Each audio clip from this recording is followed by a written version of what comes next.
ใหญ่แล้วก็หลวงพ่อเจ้าคณะตำบลแล้วก็พระเดชพระคุณหลายท่านมาร่วมฉันภัตตาหารเช้าภาพอย่างนี้นะโยมมันหายากถ้าทำบุญเราคนส่วนมากจะทำบุญไม่เป็นนะถึงว่ามันจะนั่นนิดนึงขัดกับความรู้สึกของคนบางท่านแต่ก็ได้บุญเยอะอย่างวันนั้นจะมาไปบรรยายธรรมที่ศรีสะเกษก็ได้ยินหลายท่านได้มานั่งปรารภเรื่องการทำบุญในปัจจุบันเนี่ยบอกว่ามันส่วนมากจะมีอบายมุขเสียเป็นส่วนมากเวลามีงานมีการก็เลยมีการฆ่าชีวิตฆ่าสัตว์มากมายนี่ไม่เท่าไหร่แต่ว่าฆ่าคนเข้าไปด้วยนี่เมาลูกหลานเนี่ยก็ตีกันทะเลาะเบาะแว้งเฮ็ดบุญพอเฮ็ดบุญแม่ก็กลายเป็นเฮ็ดบาปพอเฮ็ดบาปแม่นั่งธรรมดาก็ได้ไม่ออกว่างมือลงซะพอออกทั้งหลายว่างมือลงแม่คอยแล้วก็เสียไปแล้วตั้งแต่ปลายปีที่แล้วตะกี้แล้วก็คือหมู่เจ้านี่แหละนั่งอยู่คือกันนี่แหละเฮ็ดตามองกล้องอยู่คือกันนี่แหละ อยากไปยังเราก็อื่นกินคือกันนี่แหละเดี๋ยวนี้ก็เหลือแต่กระดูกเฮ็ดบุญอุทิศหาระวังวันที่16ที่ผ่านมานี่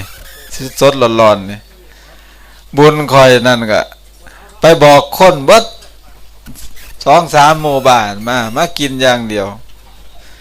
บ่ให้มาซอยผู้นั้นมากก็มาจกเงินเฮินอยู่สิซอยบันไดผู้นั้นมากก็ผู้นี้มากก็จกเงินเฮินอยู่สิซอยบันไดบ่ต้องซอยมากินอย่างเดียวมาโฮมกินตั้งโรงทานเลี้ยงคนอย่างเดียวแล้วก็ถวายภัตตาหารพระก็ทั้งเบิดก็เกือบ100 รูปละ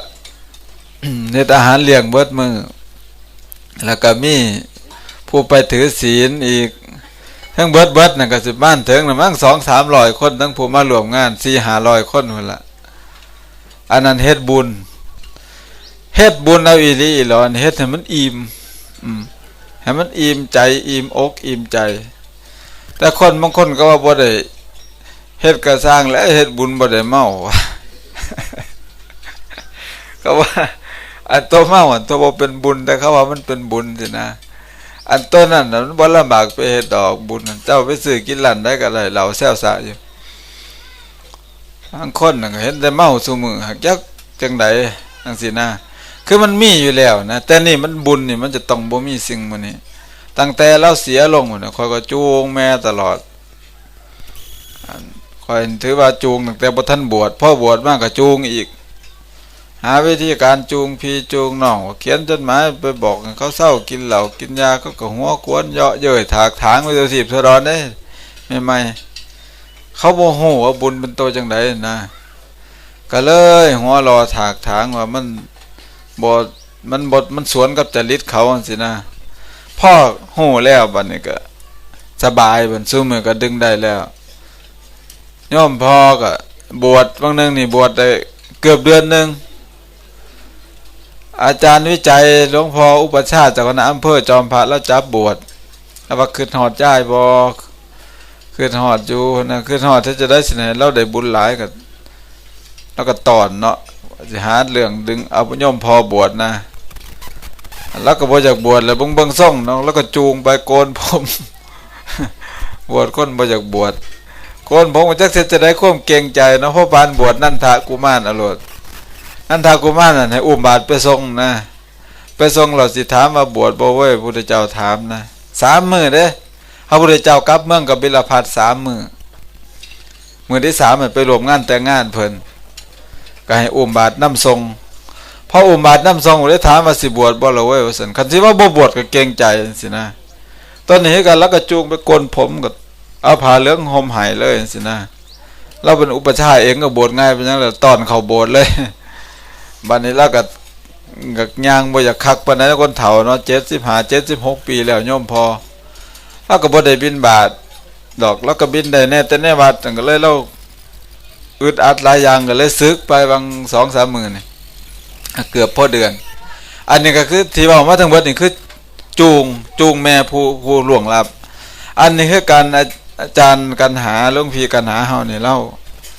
แล้วจูงแต่เป็นก็สิจูงบัดนี้ก็สิจูงอีกข่อยบ่ได้จูงโล่งได้ไม่ออกเอาโล่งลงไปเผานั่นก็ให้แต่พี่น้องนี่ล่ะหามซอยกันหามลงไปเพราะว่าข่อยเฮ็ดศพแม่เจ้าของก็สิเฮ็ดจังได๋ก็ได้บ่ให้ไผมาจูงข่อยสิจูงเองนะคำว่าจูงเองนี่คือข่อยบ่ได้จูงโล่งเด้ข่อยสิจูงคนนะเฮ็ดให้เบิ่งว่าจังได๋มันก็เฮ็ดให้มันถูกต้องง่ายๆนะเอาลูกหลานมีแม่สุขแม่ข่อยละซื้อสุข ลูกหลานนี่แม่สุขแล้วอยู่ไสก็มาหามแม่ลงไปเด้อสิได้เวลาเผาแล้วก็หามลงไปซื่อๆนี่ข่อยบ่ได้จูงในผู้ก็บ่ให้จูดเท่านี้กันแสงก็บ่เปิดธรรมะตลอดงาน3มื้อ3คืนข่อยนั่งสมาธิตลอดบ่นอนนั่นน่ะจูงอันตอนสิจูงแท้ๆเนี่ยเฮาเคยเห็นเขาเอาอ้อยมามัดกับไม้ดิบมันบ่ล่ะก็บ่มีใครถามเลยว่าเป็นหยังเฮ็ดจังซั่นคนต่อไปก็แล่นหาอ้อยกับไม้ดิบอีกคนต่อไปก็เฮ็ดจังซั่นเพราะว่ามันเคยเฮ็ดนะก็เฮ็ดจังซั่นเพราะว่าเฮ็ดนํกันนั่นสินะจังหมู่เฮาเห็นคนจีนเขาเอาตะเกียบกินข้าวนี่ก็งึดคักอยู่ข่อยก็งึดคักอยู่กันมันคือกีบถือกว่ามันกวดเข้าปากมันคล่องกว่าสอนเฮาอีกมั้ยอันนั้นคือวัฒนธรรมเขาก็เขาฝึกมาแต่น้อยเนาะมันเคยมันจะได้เฮ็ดไปจังซั่นน่ะจังหมู่เจ้านี่มันบ่ล่ะตะกี้นั่นก็ยังเป็นหนุ่มเป็นสาวแขวมันก็อยู่นำปากดีอยู่มันบ่ล่ะบัดยามอยู่ไปอยู่มามันก็เริ่มออกทีละเล่ม2เล่มพ่อพักนอกแน่หยังแน่กัดก็บ่จะขาดปานใดเด้อบัดมันหลุดพ่อคันแม่นพ่อเอ็นแล้วก็แล้วเลยยกมือลากกันเลยจังซี่นะแต่ก่อนไปเห็นกล้วยมันกินหญ้าบัดนี้แควมันมีข้างเดียวมันกัดขาดนะโอ้มันเก่งกันนะกล้วยล้าวหญ้ากอบ่แก่กัดขาดปวดอันนั้นวัฒนธรรมมันก็เฮ็ดตามกันมาจังซี่นะบุญเด้อบัดนี้มีงานศพหม่องนึงบ่สิฆ่ากันทิ่มผู้นึงก็สิเอาศพลงเฮือนผู้นึงว่าอย่าท่านเอาลงว่าท่านผู้ว่าท่านมาว่าท่านทาผู้ก่อนว่าซั่นเบิ่งติล่ะเคยเฮ็ดจะได้ก็เฮ็ดนํกันโดยบ่ถามว่าเฮ็ดมีหยังสินะทาผู้ก่อนว่านั่นหมอไปเอาผู้บ่ทันมานะคันพอได้จูดผู้เอาศพลงเฮือนสิตายเบิดเฮือนนี่ว่าซั่นโอ้ยขอยก็เลยงึดหลายดอกโคมเสือเขาเจ้านะยังสิคักสิแน่ปานนั้นพอยังไงว่าใจเฮาเนี่ยมันเห็นไม่หยังเฮ็ดนํกันนะวัดข่อยนี่บ่ให้จูดแต่เม่นข่อยก็เป็นเม่นเคลื่อนที่อยู่ไปอยู่มาได้เม่น4ล้อนะอยากเผาวันไหนก็ได้อยากเผาน้ำตรงไห้ตรงหน้าอยากเผาอยู่หน้าเฮือนเจ้าก็ได้กันบ่อยากเอามาวัดอยากเผาอยู่ในวัดกันถึงว่าคอมมิวนิสต์ไล่ก็ลากโล่งแล่นนี้เก็บกระดูกน้ำทางไปนำก็ได้ มันมีอยู่4ล้อเป็นหลังที่2ในประเทศไทยมี2หลังกับเม่นเฮาดีๆนี่แหละเป็นแต่เพียงว่ามันมีหล่อนะเอาเข้าไปข้างในน่ะก็ปิดกึบกับเผาทานเฮานี่แหละก็ลากมันย่ำแล้วเฮาก็อยู่เขาไปเก็บมันย่ำเผาก็ลากออกมามองเม่นก็แปลนงามปานยังเป็นหม่องตั้งเก้าอี้ส่งกาแฟต้อนรับพระผู้ใหญ่ได้สบายสินะคนบ่ฮู้ว่าเป็นเม่นก็ว่าแต่มันเป็นหม่องล้านแม่งหยังนะที่นั่นหม่องเม่นงามปานยังมีสวนดอกไม้ประดับอีกปานหม่องเผามหาตมะคันที่อยู่นะอันละเฮ็ดก็คือว่าทุกอย่างที่ว่ามานี่มันปรับปรุงได้บัดนี้ครูบากันหาเฮานี่อาจารย์กันหาแล้วก็เฮ็ดแนวใดเนาะสิได้บุญหลายก็โทรไปปรึกษาครูบาอาจารย์ก็นิมนต์เราส่งยาไปให้ข่อย2ห่อยาอันแก่เสลดหยังเราเฮ็ดเป็นนะแล้วผสมน้ำผึ้งยาคล้ายยาลูกกรแต่มันเป็นก้อนใหญ่อยู่ได้ยินว่าอาจารย์ว่ามีเสลดมีหยังสินะแล้วก็ส่งไปให้สินะนี่ก็คือได้ยินไม่หยังกันหน่อยคนหูที่มันเป็นบุญมันสิจำเอาก็เอิ้นว่าคนมีตาเห็นธรรมคนเห็นธรรมแม่ล่ะดวงตาเห็นธรรมกับเห็นธรรมนี่คนละอันเด้จังมื้อนี้ฟังธรรมก็สิมีคนเห็นธรรมหลายคนอยู่แต่บ่ได้ดวงตาเห็นธรรมดวงตาเห็นธรรมนี่คือเอาตั้งแต่โสดาบันขึ้นไป แต่กันเห็นถ้ำเนี่ยหมายเขามมาพ่อฟังปั๊บเนี่ยโหเลยว่าเฮ็ดจังไดนะโอ้ผลมาเนี่ยกูตัวนี่กูจะต้องเฮ็ดบุญแบบนี้แบบนี้สินะเนี่ยบางคนก็ไปนั่งในห้องน้ำน้ำสวมน้ำวัดบ่ล่ะเขาไปนั่งวันนี้ห้องน้ำมันก็เป็นปองเป็นหยังเนาะก็นั่งคิดน้ำใจโอ้นี่กูจะต้องเป็นเจ้าภาพแล้วนี่ห้องน้ำมันชำรุดแล้วนั่นแหละก็เอิ้นคนเห็นธรรมแค่เห็นปองมันทะลุซื่อนี่เห็นธรรมเลยนะว่ากูต้องเป็นเจ้าภาพประตูแล้วนี่นะตัวนี้ให้กันแหละเห็นเพิ่นเฮ็ดจังสี่เพิ่นนิมนต์พระมาฉันมาสวดมาถวายภัตตาหารเจ้าเพิ่นคนบางคนก็สิจ้องไว้แล้วเด้อกูเฮ็ดบุญแม่กูสิเอาจังสี่อีกอุทิศขั้นตอนหลังจากเทศนี่ก่อนสิให้พรนี่เพิ่นก็สิซักบังสกุลซักบังสกุลหาผู้ไหว้ชนบุญนี่เอิ้นว่าบุญอุทิศ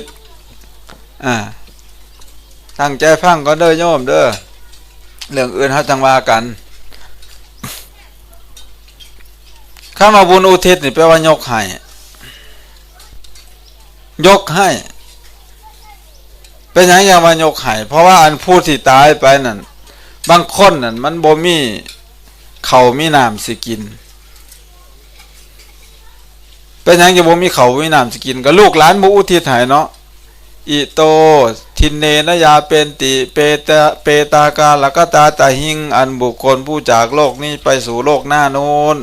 ขันแม่นไปตกอยู่ในบนนี้นี่มองที่เราสิได้รับเนี่ยลูกหลานผู้อุทิศให้บัดอิโตทินเนนยาเป็นติเปตากาลกตาตาหิง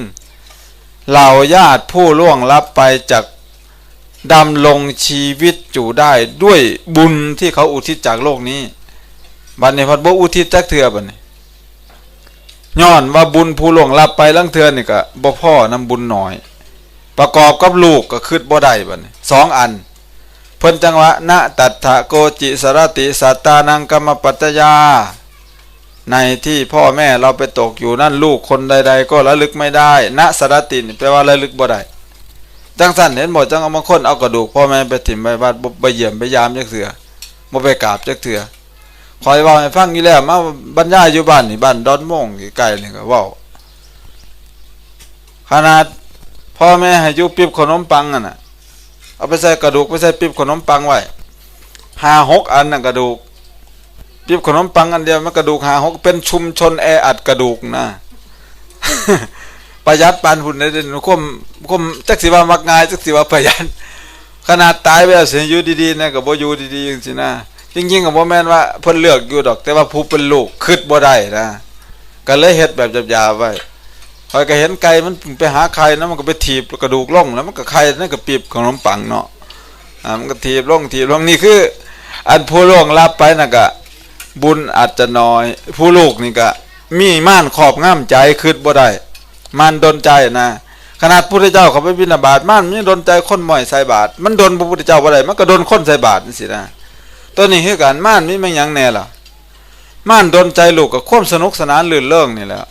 โหดไปอยู่กรุงเทพหาอยู่หากินบ่หม่อมปากบ่หม่อมท้องบางคนปัดยามได้เงินไปซื้องัวมาลาบกินได้ยามแลงบัดนี้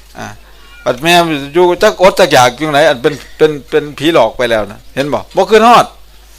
คือม่านมูลน่ะมันดลใจเขาพวกอบายมุกแบบใหม่นะเขาจึงว่านะตัทธะโกจิสรติสัตตานังกัมมปัจจยาสัตตานังกัมมปัจจยาแปลว่ากรรมของสัตว์เป็นปัจจัยเฮามีกรรมเป็นปัจจัยจังในหลวงเฮานี่มันบ่ล่ะเฮาเขาเราเป็นพระเจ้าแผ่นดินเฮาก็ยังคือหอดเราไข่ซื่อๆกับเพิ่นไปกราบไปไหว้ไปว่อนอวยพรให้เราหายจากไข่จากเก็บไข่ได้ป่วยสมเด็จพระวินางเธอนี่ก็ยังส่วนกันสิไปกราบอยู่ได้นี่ทั้งบ้านคอยพุ่นบางคนก็สิไปแล้วนี่นั่งอยู่นี่ขนาดเฮาเราบ่แม่นอีตาอีเตวบ่แม่นพี่แม่น้องเฮาก็ยังคือฮอดเรานั่นคือบุญเรากรรมมันบ่กันนะแต่ว่าหมู่เฮากรรมกันไว้บัดนี้ลางคนจนสิว่าหยังตั้งแต่ตายไปแล้วแต่บ่ทันตายก็ยังสีหน้าแล้วมึงอย่ามาเผากูเด้อสีหน้ามึงกับกูขาดกันแต่มื้อนี้พุ่นตัวบ้านพุ่นตัวขนาดเป็นอยู่เด้อนี่ขนาดบ่ทันตายนะนี่คือกรรมทั้งหลายนี่คือกรรมหมู่แต่เฮาเนี่ยคันแม่นว่าเฮ็ดบุญได้ถูกดีๆนี่บุญบางอันเป็นสังคมเขาเรียกว่าบุญระดับสังคมนี่จังซี่แหละนี่เอิ้นว่าบุญระดับสังคมทำบุญร่วมกันวัคคะวัคโคเป็นพรรคเป็นพวก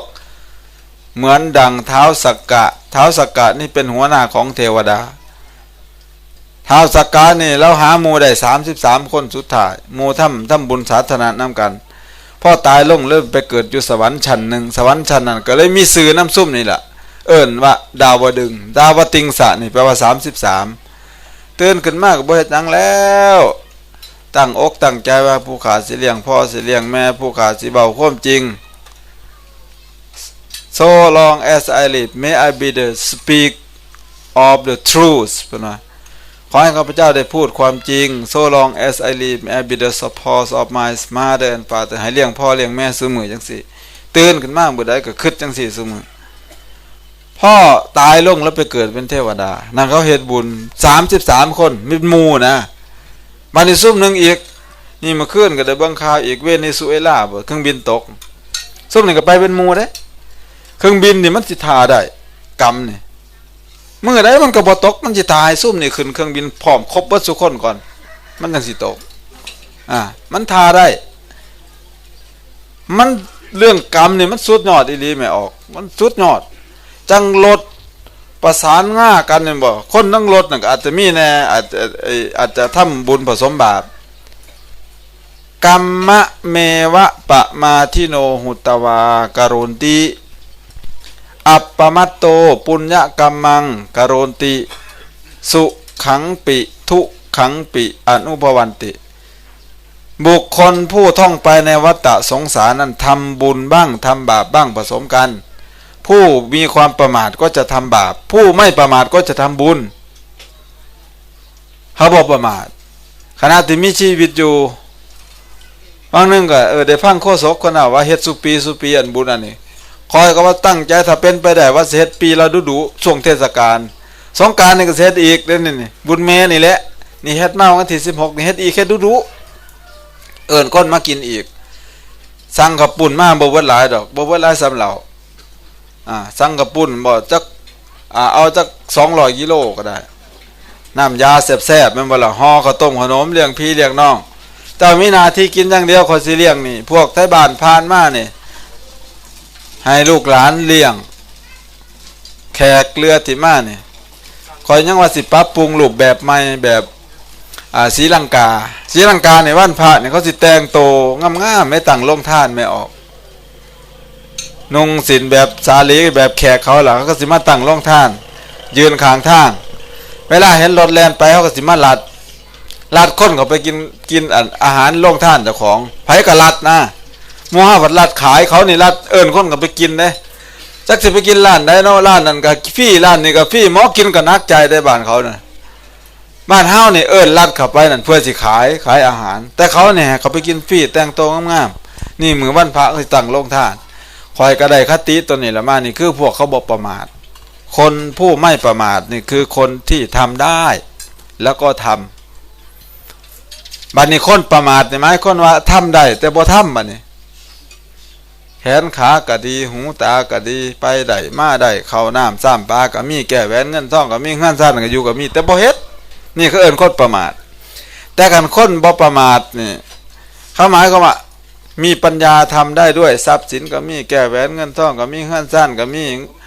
แขนขาตาหูสะดวกสบายแล้วก็เฮ็ดประกอบกันนะก็ว่าคนบ่ประมาท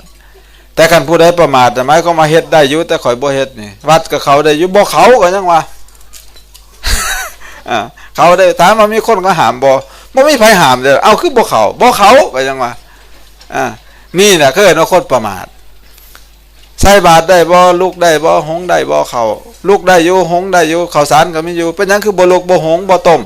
บ่หงก็จังว่าประมาทนี่พระพุทธเจ้าเอิ้นว่าประมาทเฮาบ่ฮู้นะบ่ฮู้จักคำว่าประมาทคือแม่นหยังประมาทหมายความว่ามีอยู่แล้วก็เฮ็ดได้อยู่แฮกบ่เฮ็ดนะนั่นล่ะก็เอิ้นประมาทตัวนี้เราบ่ประมาทนี่หลวงพี่กันหาเรานี่เราบ่แม่นลูกพระเวทเด้นี่กันหาชาลีนั่นคนละอันนั่นอันนั้นสู้ศกเอาเป็นหลากข้อไป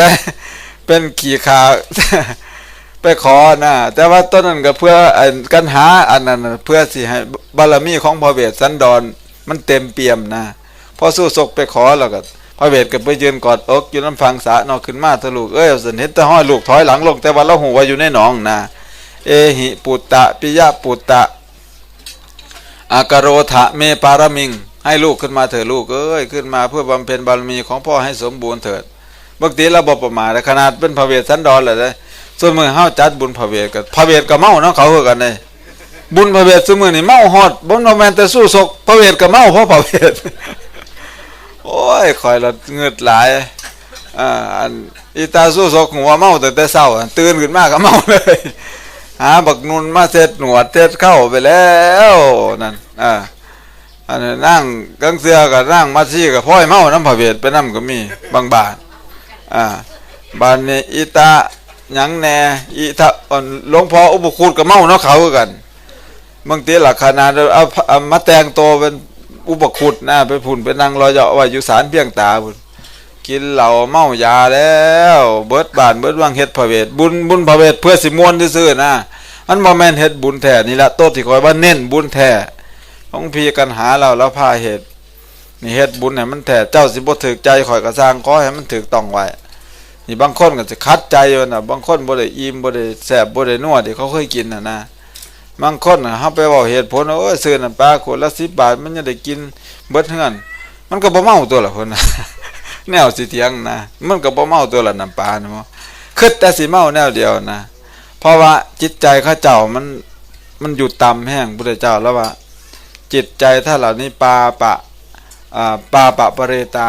นิระยะปะเรตามีบาปเป็นที่ไปในเบื้องหน้ามีนรกเป็นที่ไปในเบื้องหน้าแต่วันนี้เฮาเฮ็ดเศษบุญให้คุณพ่อพันแม่สุกพอเตือยพอนาคพอเตือยนี่เฮาก็ต้องตั้งใจเฮ็ดให้มันถูกต้องแม่กระทั่งน้ำกวดน่ะหมู่เจ้าอย่าไปเอาเหล้าเอายาเด้อข้อยสิบอกกันค่อยมาเทศแล้วค่อยต้องบอกอย่าไปหยาดเหล้าคันเคยเฮ็ดมาแล้วก็เศร้าซะตั้งแต่มื้อนี้เฮาบ่ฮู้เคยเห็นหยาดเหล้านะก็หยาดน้ำคนกันจริงๆน้ำเหล้านี่หยาดบนใดก็บ่ได้น้ำเจือด้วยสีก็อย่าเอาไปหยาดให้หยาดน้ำใสๆบริสุทธิ์นี่มันจังซื่อกับพวกวิญญาณเขาได้นี่น้ำใสบริสุทธิ์กับน้ำอันอื่นแต่มันเจือปนนี่มันซื่อบ่ได้เพราะว่ามันเป็นน้ำบ่บริสุทธิ์ต้องเอาธาตุน้ำบริสุทธิ์นี่เป็นซื่อมันจังได๋แต่ไม่ค่อยเห็นดอกตะกี้แต่น้อยๆอันเราหายไกลโตนี่จะไม่เพิ่นไหวหลายโอ้เป็นสูตรเลยได้เราหายไกลโตนะโอ้เราโทหายนึงไกลตัวนึงอันผู้เซ็นเองนั่นล่ะเป็นผู้เมาอันผีน่ะบ่ได้กินจ้องย้อนต่อเสร็จแล้วเดี๋ยวพระท่านเขาหนีพระท่านเบิดพระท่านหม่อมเลยจักผีกินยังมันไปแล้วยกไปแล้วนำก็คนมันอันนี้ซับไปเลยเท่ากันแหละเพิ่นมักได้กินนะเพราะก็หันงานศพงานหยังเพิ่นก็จะมักเอาเหล้าไปตั้ง4มุมเพิ่นนี่หลังจากเขาไปแล้วก็เอาเหล้า4 ขวดนั่นมาสู่กันกินเมาอีหลอกอีรอบอยู่นั่นบัดนี้คนตายไปสิได้เกิดเป็นหยังนี่มันอยู่น้ำกรรมของเขาแม่ออกพอออกมันบ่ได้อยู่น้ำซับเปลือสิไปเฮ็ดจังซั่นจังซี่นะหมู่เฮาลางเทื่อนี่พอซับเปลือเพิ่นก็สิเพิ่นสิปั้นหุ่นเนาะปั้นหุ่นเพิ่นก็ทำท่าไปขันไก่หมอนก็นั่งอยู่ภูมิทั้งนั้นหมอนนี่ก็นั่งอยู่ภูมิทั้งนี้เดี๋ยวนี้บ่มีภูมิเอาคนละข้างเมนจอกจิจอจอกก็นะแจ้งเฮียงเนาะเพิ่นทำท่ากันว่าเขานอนนะว่าผีนั่นกำลังนอนนะสิปลุกให้เขาตื่นขันไก่บ้านนี้ก็เอาเงินเหรียญบาทมาปิดใส่น้ำตาเจาะตาแล้วก็เฮ็ดเจาะหูดัง2 หูดังบ้านนี้ก็เจาะปากเค็ดหูบยังคือเบิดกันผู้หญิงเอาสินมีไม้น้อยเด้จะเอาสินมีไม้หยาบเด้ข่อยสิซักเอาตัวนี้ ซะบ่เลยล่ะอันพื้นละ 1,200 1,500 นั่นบ้านนี้ก็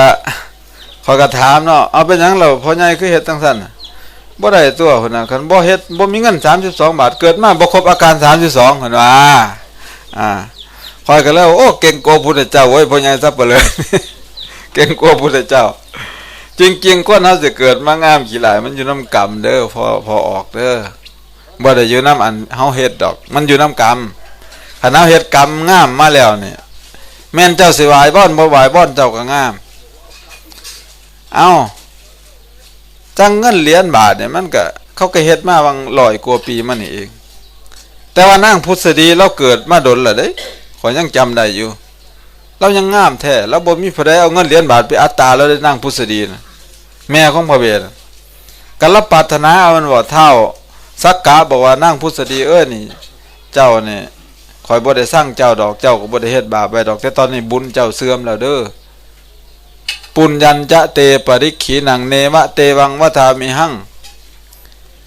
สันติเกมรณังตุยหังวินาภาโวภวิสติปฏิคันหันหิเมเอเตทัสวาเรปเวชโตให้เจ้าเลิกอภร10 ประการนี่บุญเจ้าเสื่อมแล้วในสวรรค์นี่เจ้าเลิกอภร10 ประการได้ไปเกิดในโลกมนุษย์แล้วก็ปรารถนาเอาได้บ่นี่ปรารถนาไปเกิดนี่ยังบุญพระเวทเดือน3บุญเขากีเดือน4บุญพระเวทเจ้าเฮาสิได้แต่งทางของเขต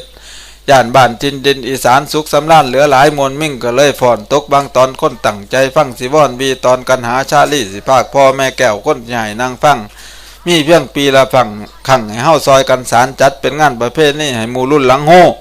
ตกฤดูเดือนหาสายลมบ่มาพาเห็นดอกจานเพิ่นแย้มบานเยยทงหน้าเดือนนี้บ่ได้ซาพากันเดือนนี้บ่ได้ทราบปีใหม่มาถึงไงพากันทำบุญปล่อยปลาลงน้ำเต่าสิถามหาผุ่นคนใจบุญสิมาปล่อยนกสีง่อยงาใหม่ค่อยถ่าตั้งแต่ฝนเดือนนี้มนจนคนกำลังมาหลายห้าเอาไส้มากองกอเจดีไว้ฮอดเดือน6เสียงผ้าไขประตูห้องบอกข่าวเมืองคนมีแต่ฝนกับลมส่งเสียงกึกก้องสายตามองเห็นแล้วในใจกลางมวลเขียดอีโมล่ำเกี่ยวใส่ผู้สาวเห็นปลาขาวปลาสิวปลานิ่นปลากระเดิดแล่นหยอกล้อกันเล่นหลากหลายเดือนนี้เบิดโทษให้บ่มีเรื่องเล่อหลงอัสดงดวงอาทิตย์ลับลงไปใหม่มีแต่สีใสเน่นวันเพ็ญ15 ค่ำวิสาขาเลิศล้ำชาวบ้านบ่อยู่เสยไผก็ยิ้มเปื่อยลงวัดเปี้ยนเทียนเดือนเวียนมาถึงนบประคุณข้องเขาเดือน7ผ่านควมให้อันตรายบ่มาผ่านนิมนต์พระขึ้นบ้านเล่งเป่าเขาใส่ถ้ำแม่เล่งเป่าเขาใส่ถ้ำบุญสิมาซอยค่ำสู้ทรงบาสราศีบารมีผลท่านสิไลม่านเลยผลตั้งแต่โดนเฮาได้เคยได้ยินแต่ปางก่อนบุญซ้ำหะสาระควมเดือดร้อนเมืองบ้านสิซุ่มเย็นจันเป็นแจ้งท่อแสงใสสง่าออกเดือน8มาฮอดแล้วสิแววขึ้นเรือนหลังเดือนที่2เพิ่นย่างเข้าสู่จำพรรษาภาวนาอบรมคมใจสู่แรงเศร้า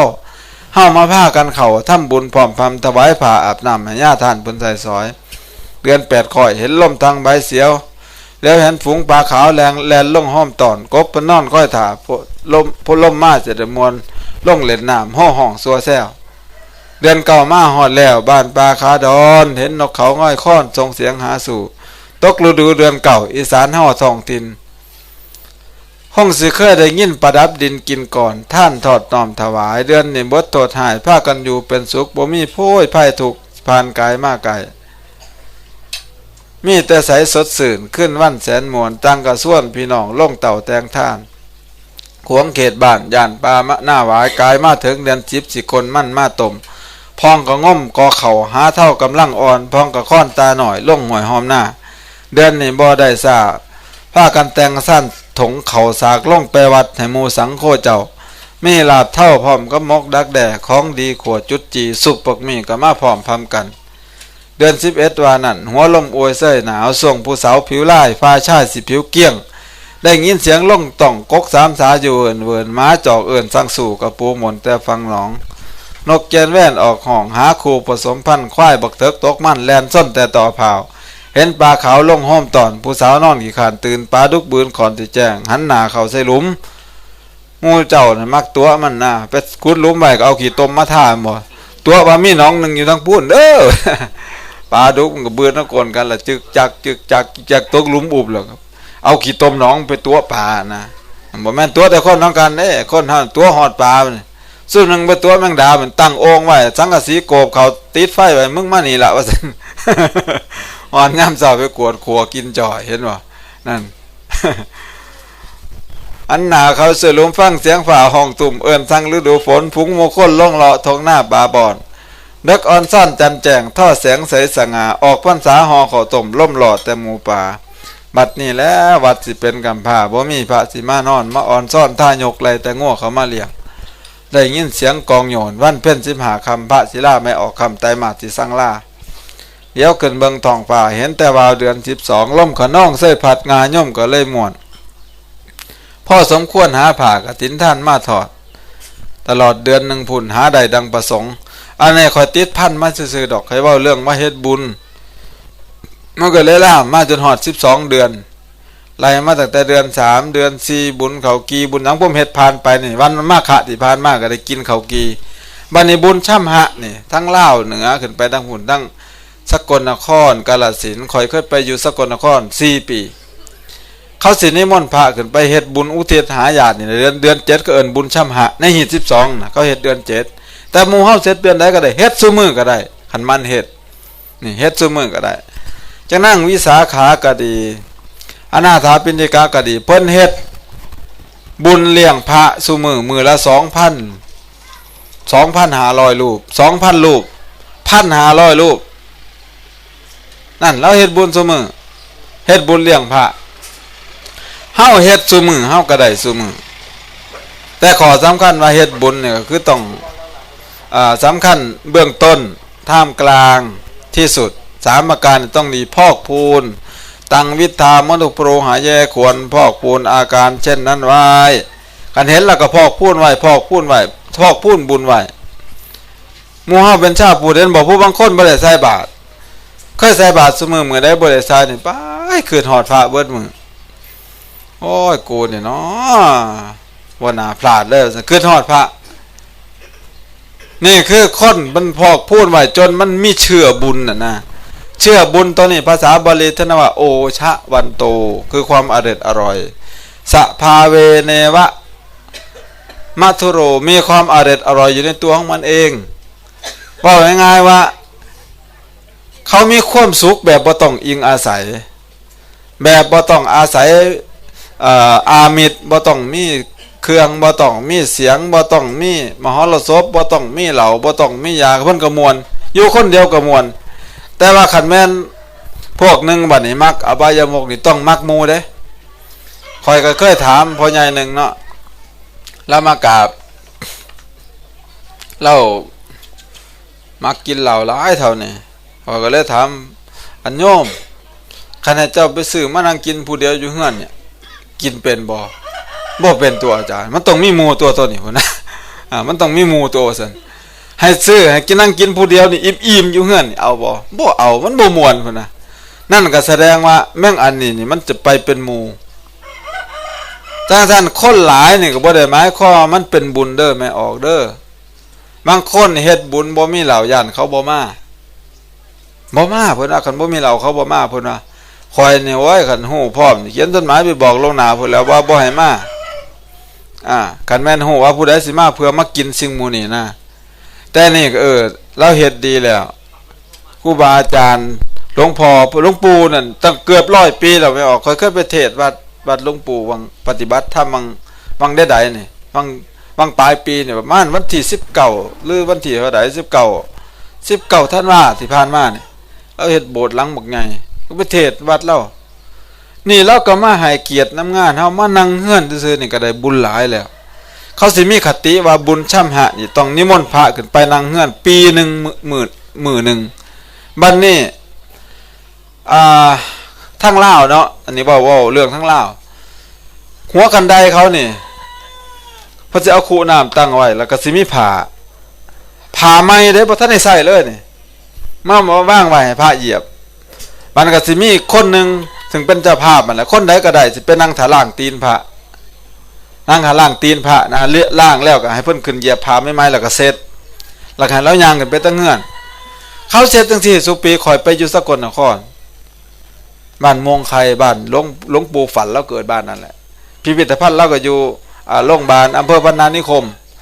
ทุกเฮือนก็สิมีคติว่าปีนึงต้องให้พระนั่งเฮือนมื้อนึงนี่คือคติทำบุญชำระบัดนี้เมื่อเฮาเฮ็ดบริสุทธิ์จังซี่การที่ทรงอุทิศบุญไปหาญาติผู้ล่วงลับไปนี่ก็อย่างที่เราให้ฟังนั่นแหละโยมมันประกอบกันก็คือ1ก็คือผู้ล่วงลับไปนั้นต้องไปอยู่ในภพที่เขาจะได้รับบ้านเลขที่ต้องชัดเจนหมายความว่าไปอยู่ในหม่องที่เราสิได้รับบัดนี้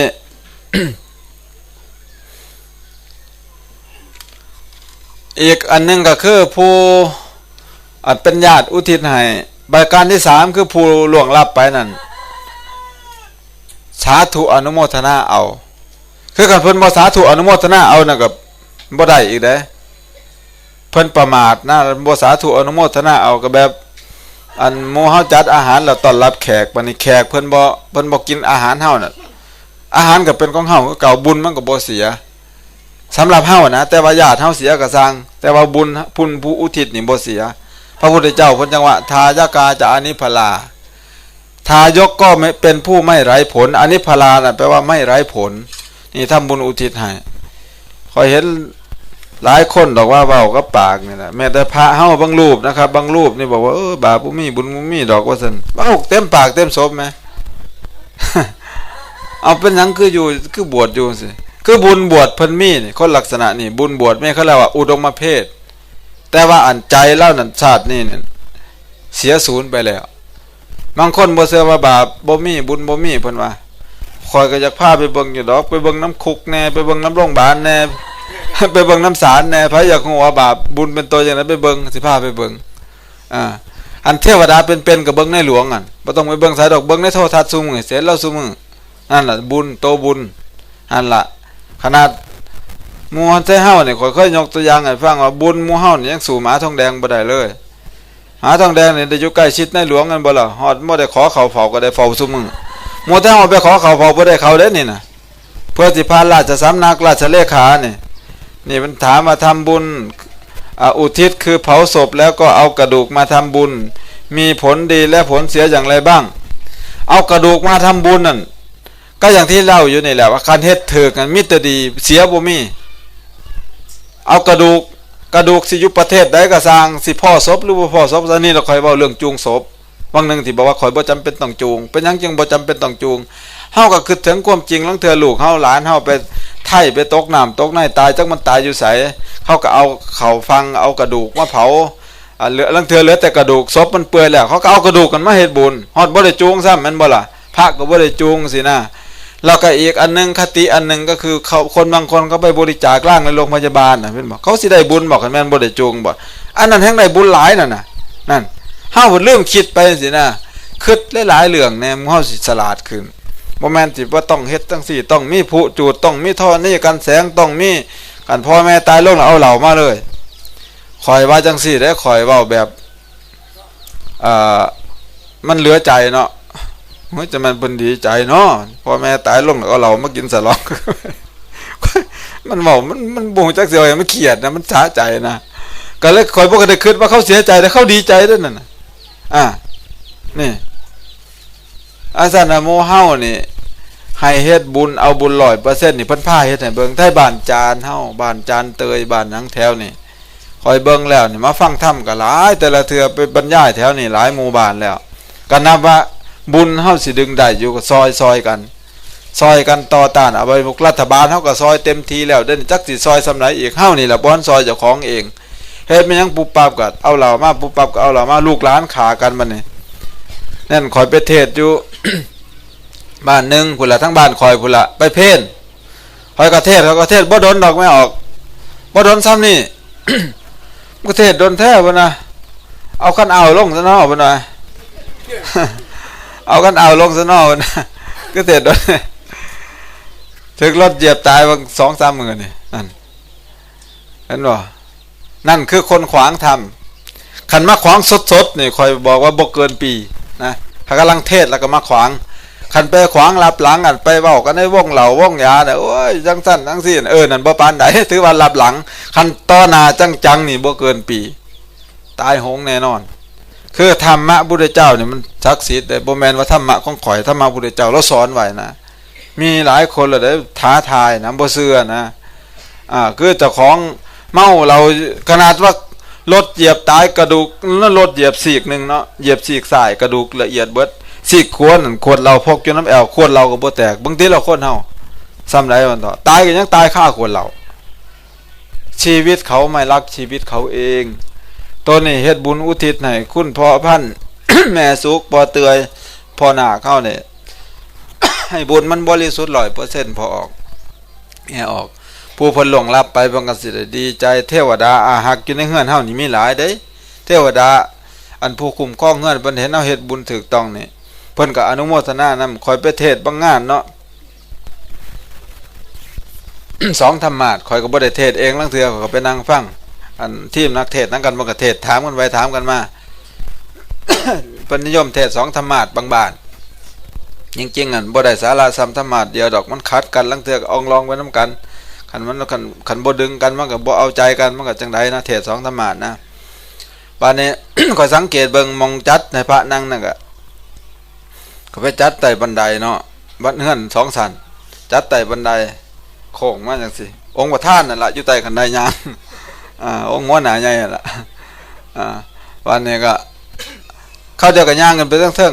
ๆก็เดียวกันย่างกันไปเทิงเสียงตึกตึกตึกตึกตึกตึกตึกตึกคอยก็เลยสงสัยนะโยมก็ขึ้นเฮือนรู้แต่เพิ่นขึ้นไปเอาเหล่าตัวเอาเหล่าเสียงไปเทิงๆว่าโอ้โทให้เราอยู่สูงกว่าไผ คอยมันก้นจิกลิกจอกหลอมันเป็นหยังเสียงบ่ได้มันย่างดูทั้งหัวพระเนี่ยคันที่เสียงไว้ทั้งไตเล็กน้อยมันเอาไปกินเบิดพุ่นน่ะก็เลยเอาเราคือเสียงแต่ที่สั่งมาไปเสียงตั้งเราบ่ได้ขึ้นไปอุ้มลงเราบ่ได้ขึ้นไปอุ้มลงเจ้าภาพแล้วบ่มีเวลามาต้อนรับแขกข้าแต่ไปบ่มีเวลามาฟังพระมีแต่ไปต้อนรับแขกเจ้าภาพมีแต่เวลาแพงเราบ่มีเวลามาต้อนรับพระถึงบ่มีเวลาห้องไห้นำเวลาญาติตายซุมื้อเขาจึงไปจ้างเอาคณะห้องไห้มาห้องแทนได้ซุมื้อนี่มันมีแล้วได้คณะห้องไห้บ่ให้เฮ็ดหยังว่านั่งห้องไห้อย่างเดียวให้นั่งห้องไห้อยู่หน้าโรงศพนั่นแหละแต่งตัวใส่สุดขาวอันคนเจ๊กอันคนไทยเฮาก็ใส่สุดดำผ้าขวมหัวโอ้ยเตรียมผ้าเช็ดหน้ามาไว้เช็ดน้ำตาห้องห้องไห้ไว้ดีอีหลอนนั่นพวกนักห้องไห้อาชีพมันสิสั่งได้นะพอถ้าเปิดท่อนี้กันแสงขึ้นนั่นตีลีลีลีลีลีตีตอนนั้นแหละห้องไห้ผู้หนึ่งก็ทำท่าเป็นลูกค้านเข้าไปข้านหัวเขาเข้าไปนี่แหละไปโกมกราบขอขมาศพลูกมันเป็นคนบ่ดีจังสั่นจังซี่บ่แม่นลูกแท้ได้ก็มันสมมุติเอานะมันเฮ็ดเป็นเล่นเป็นเรื่องเป็นเล่าบ่ได้เลี้ยงพ่อบ่ได้เลี้ยงแม่มาขอโทษขอโพยพ่อแม่ตายก็บ่ได้เลี้ยงเท่าที่ควรจะกราบขอโทษขอขมาก็ห้องไห้ภูมิฟ้ายอยู่นั่นแหละจนเท่านี้กันแสงเศร้าเจ้าภาพก็ว่าพักผ่อนก่อนก็เสร็จหน้าล้างขี้ตาขี้หูก็เป็นนั้นกินน้ำกันต่อเอาแห้งไว้ท้องไห้ต่ออีกคณะห้องไห้ได้เงินดีได้เสมอได้เงินดีกว่าพวกตลกอีกเพราะว่ามันบ่ได้เฮ็ดมันหนังเพียงแค่นั่งห้องไห้นะห้องไห้ใส่ไม้เดี๋ยวห้องไห้ธรรมดาห้องไห้ใส่ไม้อันนั้นคือเจ้าภาพมีแต่เวลาไปแพงเหล่าบ่มีเวลาห้องไห้นะเขาก็เอาคณะห้องไห้มาห้องไห้แทน อันต้นตำรับมันมาจากประเทศเกาหลีไม่ออกอันคณะห้องไห้เดี๋ยวนี้ในแถวจังหวัดราชบุรีนี่มีอยู่หลายคณะภาคกลางก็มีเพราะว่าเจ้าภาพเขาก็เอาเวลาไปแพงเหล่าของเขานี่แหละนี่ไอ้ละคือหมู่เจ้านี่อย่าจังสั่นจะพากันแบกบาปหาบนรกหลายเด้อทำคุณงามความดีไปหลายๆมีอันไหนเฮ็ดอันไหนบ่ถูกก็ไปถามพระเพิ่นเฮาจะไปตกเป็นทาสของวัตถุของแก้วแหวนเงินทองหลายเฮ็ดไม่หยังก็บังแต่คนมา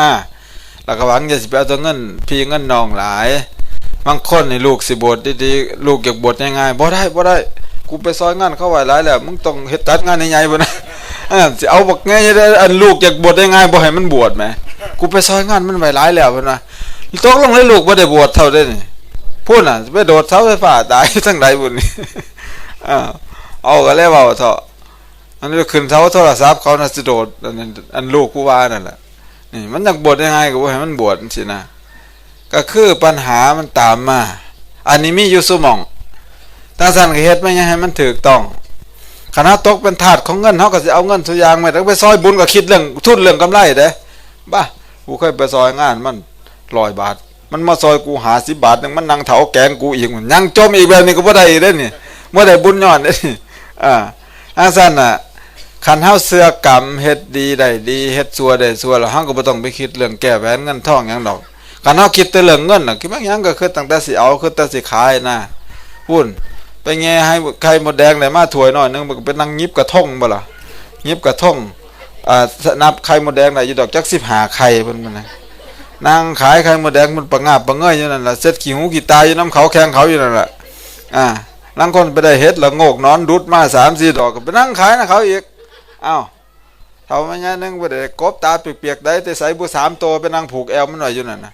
ใส่กะละมังกบกับข้านไข่ลายอยู่นั่นน่ะเอาเดียวกับกบก็นอนหลับก่อนเจ้าของก็นั่งมื่นตาอยู่เอาเดี๋ยวพอกบตื่นเจ้าของนอนมันนี่สลับกันอย่างเบิดมือจะเอาเงินนะเฮ้ยก็จะซื้อกบตาเปียกๆเนาะผูกแอวห่อไว้ไปใช้กับบ่ได้นี่แล้วย่ามูเจ้าไปโรงพยาบาลไปนอนเตียงเฮี้ยงกันสาบลาบอยู่นั่นผูกแอวกบด้วยนั่นซุ่มนั่นบัดเวทมันกรรมมันจองกรรมมันอันนี้มูเจ้าเลยไปนอนเฮี้ยงกันสาบลาบอยู่โรงพยาบาลบ่เขาเอาสายน้ำเกลือสายยังแหน่หอยโลโยกแล้วซุ่มนี่แหละซุ่มผูกแอวกบติดกันนี่เป็นนั่งเขาแถวนอนอยู่ในโรงเตียงโรงพยาบาลนี่เห็นบ่อันผู้นึงมากก็มาจับกบขึ้นมากก็ยกขึ้นมาจักบาทนี่เพิ่นว่า25ตื่นเสร็จกีตาขึ้นมาเท่านึงกบมันก็แน่เบิ่งผู้นั้นแน่เลยเบิ่งผู้นี้กูจะเอาจังได๋เนาะจะเอากูไปไสเนาะกบมันก็หมุนเนาะหมุนไปกันแนมบักนั้นหมุนมากันแนมบักนี้อัน25 บาทโอ้แพงโพดว่าซั่นแพงโพดตนเองว่างลงเลยเด้ตกเอฟลงอีกเสียงห้องแอ๊กลงอีกหมู่เจ้าก็มีเวรมีกรรมต่อไปอีกเห็นบ่เงินตัวเดียวได้นี่เงินตัวเดียวหลวงปู่ชาแล้วไปนั่งสมาธิอยู่ใต้ห่มพ่อบักไงบ่เอาไม่ใช่นึงกับแบกแม่สาวแล้วหวดผูกหวดย่างล่ำเบิ่นอยากเห็นโตเว้นเด้มันเป็นโตจังไหนเด้นะมันเป็นโตจังหอยเลยว่าห้อยจังมาจากน้ำขาไอ้แม่เว้นหลวงปู่ซาแล้วก็เลยว่าอีอันนี้มันบ่ทันหัวมันเป็นโตเว้นมันบ่ทันหัวมันเป็นโตเว้นตัวนี่แล้วอ่ะอันเจ้าของย่างแบกแม่สาวอันสิไปสุหั่งหมดแดงอ่ะนะยังบ่ทันหัวเจ้าของเป็นโตเว้นน่ะบัดนี้บัดมุ่งมาทางเราอยู่เนาะหั่งนี่คักๆแล้วว่าทั้งหัวสู้อีหลีมาสู้อันหั่งทั้งหัวหลวงปู่โอ้ยนี่อันเจ้าของเป็นเว้นกับปู่หัวเจ้าของเป็นเว้นนะบางทีล่ะเพื่อสิเฮ็ดหั่งได้น่ะมันค่อยๆตอนนี้ล่ะสาวสู้ทีเดียวนี่บางคนมาผัดจ้ะบัดนี้ได้หมดแดงมาผัดหม่องใดผัดกลางทางลาดยางอันฮ้อนๆเพราะว่ามดแดงตกลงนี่มันสิตายทันทีบ่ตายมันก็ตายไปบ่ได้ไกลปานใดอันในทางลาดยางดำๆเฮานี่จังแม่นเพิ่นจับจุดอ่อนหมดได้คักนี่อันย้อนแต่เงินแนวเดียวนั่นล่ะซุมื้อนี้บ่สิพากันตายย้อนโรคเหี่ยวหนูแน่โรคเหี่ยวสร้างเหี่ยวไดโนเสาร์แน่แซวซะอยู่นี่คือจิตใจเฮามันสิไปน้ำเงินน้ำทองคิดน้ำบุญหน่อยนะทั้งท่านให้ปรึกษาพระเอเกนะปันติเตนะนะอะนามันเตตวาทุกขังอนุภวันติหากทำบุญแล้วไม่ปรึกษากับบัณฑิตเสียสักคนหนึ่งก่อนบุคคลนั้นอยากได้เสวยทุกข์ในภายหลังคนน่ะปัจฉาตปฏิทุกขตังมีความทุกข์ร้อนใจในภายหลังตัทธะปุพพะกาลังกโรติพระหิพุทธศาสนาแสวงหาเขตบุญนอกพุทธศาสนาไปปรึกษากับคนภายนอกเสียก่อนบ่ปรึกษาบัณฑิตเด้ปัจนามเทศบุญพุ่นมันไปถามหมอลำเขาว่างมื้อใดพุ่นเห็นบ่น่ะหมอลำว่างมื้อใดเอามื้อนั้นแทนที่สิมาปรึกษาพระคอยนั่งผ่านเข้ามามื้อนึงมองปากทางนี่เฉลิมพลมาละค่ำแสดงอยู่บันไดบูปานนั้นป้ายใหญ่ๆอยู่ปากทางเข้าบ้านจานกับอันพังพุ่นบักไม้บัดนี้บักไม้ไทยพังมีเฉลิมพลยืนอยู่คนละข้างอันป้ายทัดเป็นนั่นคือป้ายจตุคามถือเขาเอาไฟเผาอันนั้นคอยก็มาโอ้จตุคามสู่หมอลำบ่ได้เว้ยเขาว่านั่งพันนั่งป้ายนั่งพันป้ายมาวันนึงนี่อันนี้คือเฮาปรึกษาบ่ซื่อคันแม่นไปปรึกษาหลวงปู่หลวงพ่อแล้วก็สิบอกว่าอีนางเอ้ยเอาจังซี่เด้อให้เจ้านี่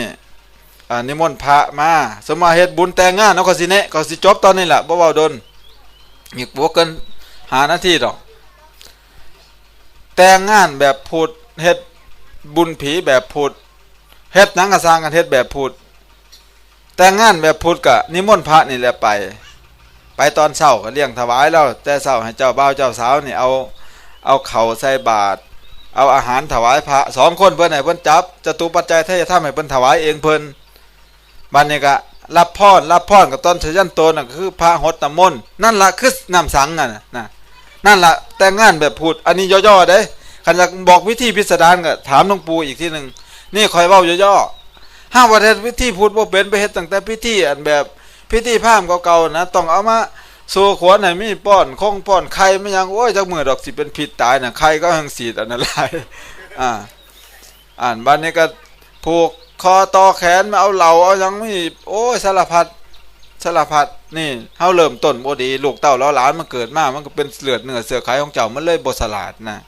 นี่คือเอาแต่งงานแบบพุทธบัดนี้บุญผีแบบพุทธก็นี่แหละนี่ให้จำเอากระบวนการมื้อนี้ให้ได้ไม่ออก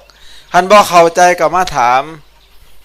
ครูบากันหาเฮาอาจารย์กันหาเราเป็นผู้คิดเฮ็ดคอยนึงว่าเฮ็ดประจำเฮ็ดตั้งแต่พ่อแม่พ้นตายบ่ได้เฮ็ดบุญแล้วบ่แม่นเฮ็ดตอนเราตายอย่างเดียวเด้เฮ็ดตั้งแต่บ่ทันตายเอาคันเฮ็ดบุญพ่อแม่บ่ทันตายเฮ็ดจังได๋สมมุติว่าพ่อใหญ่นั่งอยู่ข้างหน้านี่มีลูกเจ้าก็เฮ็ดบุญเจ้าฮอดมื้อนั้นเขาก็สิซื้อชุดใหม่ๆมาเปลี่ยนให้เจ้าลูกคนกกนี่เป็นเจ้าภาพผ่าพอเด้อปีนี้เด้อลูกคนล่องก็เป็นเจ้าภาพเสือจังซี่นะสิเปลี่ยนชุดให้พ่อนั่นล่ะคืออันเฮ็ดบุญเป็นตายไปแล้วก็เฮ็ดอีกตอนเป็นอยู่นี่ก็เฮ็ดเอาคันสมมุติว่าเจ้าเป็นผู้หญิงกันบ่ลูกสาวก็บะปีนี้สิป้อมสินไม้ผืนงามๆให้แม่ก่อนหาซื้อสินไม้ผืนงามๆมาเปลี่ยนให้เราเอาน้ำขมิ้นบานหอมล้างมือล้างตีนกราบขอขมาให้ลูกคนนึงเป็นหัวหน้าว่าขอขมาพ่อแม่ลูกอาจจะเคยล่วงล้ำกรรมเกินอาจจะเคยจมให้อาจจะเคยเถียงหยังจังซี่นะขอให้ลูกเบิดมนทินอย่าให้ลูกมีบาปมีกรรมกราบตีนเล่าบัดนี้ก็เอาเงินหาเงิน10ใส่มือให้เรานี่หมายถึงอันยังเป็นอยู่บัดตายแล้วก็เฮ็ดแบบนี้แหละแต่คันเฮ็ดตอนเป็นก็เฮ็ดแบบที่ข่อยเว้ามานี่คือเฮ็ดได้เบิดบ่แม่นท่าได้ตายอย่างเดียวบัดนี้ก็กับข้าวแซ่บก็เฮ็ดให้พ่อแม่กินพ่อแม่มันก็สิให้พรอันความปากของพ่อของแม่นี่มันศักดิ์สิทธิ์หลายพอคันบอกให้ลูกรวยก็รวยบอกให้ลูกจนก็จนบอกให้ลูกตายโหงก็ตายพ่อแม่นี่จังซั่นนั่นให้เผากราบเอาผู้ใดยังมีพ่อมีแม่ยังอยู่น่ะเฮ็ดบุญเอา